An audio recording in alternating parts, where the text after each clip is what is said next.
People think this is all about charts, it's all about financial news.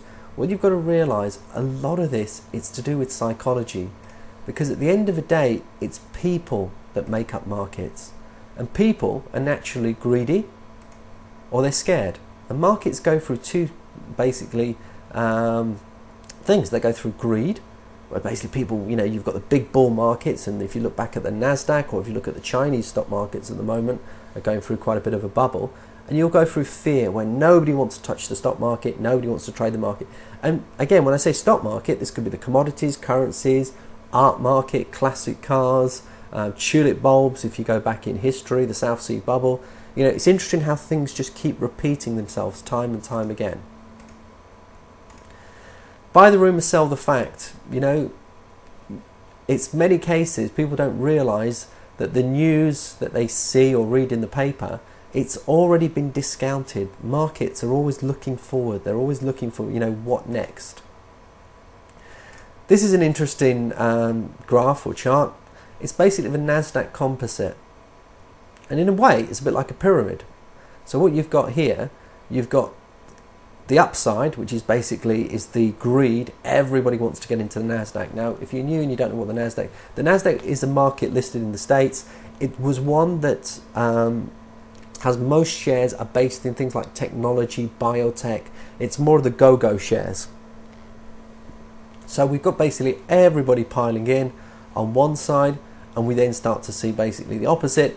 Everybody piles out equally the same time. Now, even though in the last few years we've started to see the Dow Jones and the S&P recover, the Nasdaq is still a long way from these previous highs.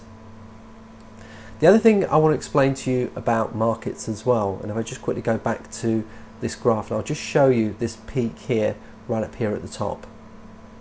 Okay, so what I want to explain to you here is the Nasdaq, and we could use any share or market to show this. You've basically seen the big run up, and then we see the market going down. Now, a lot of people think, well, why is the market going down? It must be people selling. It must be people, now starting to sell out. Actually, it's not. What you need for a market to keep going up is buyers. If you can imagine, and I hate to say it, but it is true. If you look at this, it looks like a pyramid.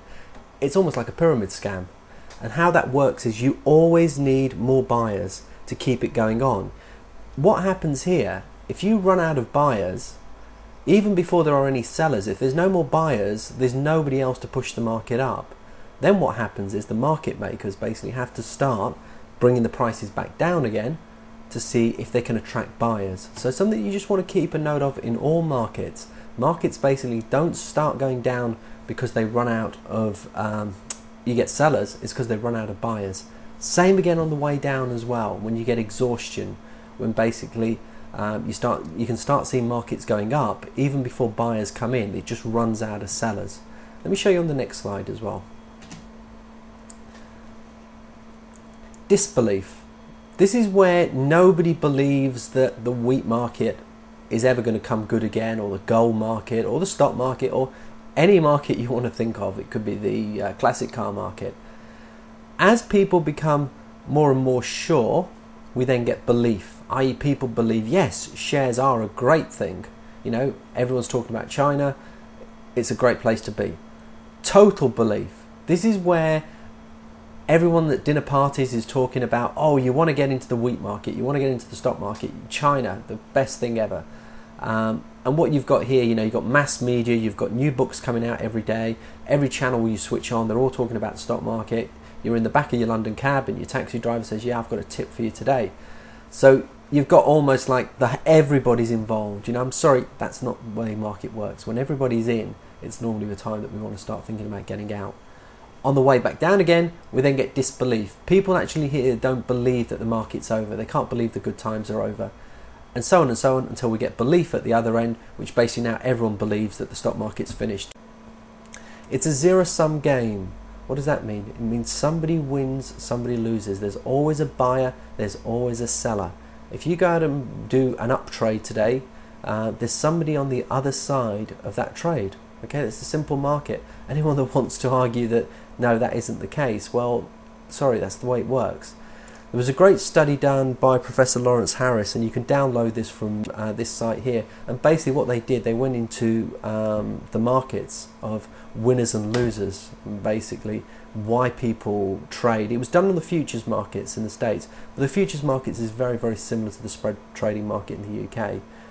What was interesting, a lot of the traders basically didn't really trade to make money. They did it for entertainment, you know, which is crazy.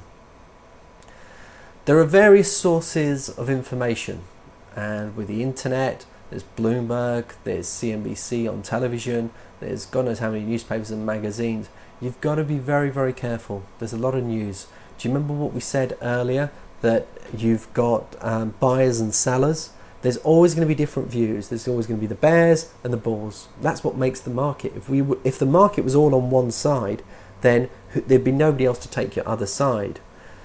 So you've got to understand there's going to be a lot of news, there's going to be a lot of conflicting information.